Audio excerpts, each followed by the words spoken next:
Yeah, I know that, for example, in Vietnam also there was a program, an assassination program as part of the, sort of under the cloak of the war, where they killed civilians. And it was called the Phoenix Program, and it was modeled after the 1965 killings in Indonesia. But it's not just Southeast Asia, it's across the global south. So in 1973, when Pinochet was, when Allende was overthrown and Pinochet was installed with the help of the CIA, with really the work of the CIA, appearing on walls around Santiago was graffiti saying Jakarta se acerca, Jakarta's coming. So the specter of the massacres in Indonesia was invoked to terrorize people and to keep people off their guard in the lead up to the Pinochet coup. And this is really why I made this film, both of these films. The scene that inspired the making of both these films, when I realized I would stop everything I was doing, and really ultimately I guess I gave my youth to this project. I made two films addressing two complementary aspects of impunity: the lies, the fantasies, the stories the perpetrators tell so that they can live with themselves, and the terrible moral rot that leads to when those lies are imposed on the whole society. That, of course, is the act of killing. And the second film about what it does to human beings to have to live in silence and fear for half a century. It's the Look of Silence. What inspired that was a scene I shot in January 2004, which you've seen a lot of tonight. It's the scene where the two men take me down to the river, taking turns playing victim and perpetrator.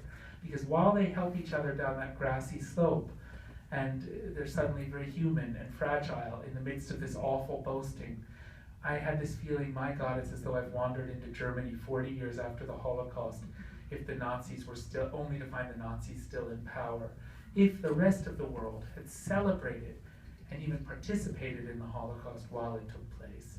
And thinking about that, and thinking how I came to this, which I alluded to very briefly about working with workers who were dying of pesticide exposure, I realized that there's nothing unique about the massacres in Indonesia, although they were particularly large. There's nothing unique about the conditions on that plantation.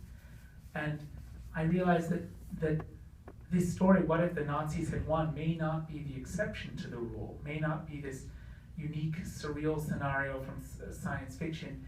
It may be the rule itself across the global south. And this impunity may indeed be the story of our times.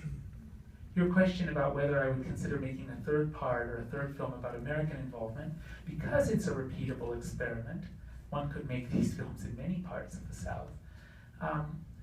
In a way, America's, I would probably look for something more recent, because the policymakers, I know how to make films about the present. I'm not a historical documentarian. I don't know how to make films, history films, which tell you a narrative of what happened.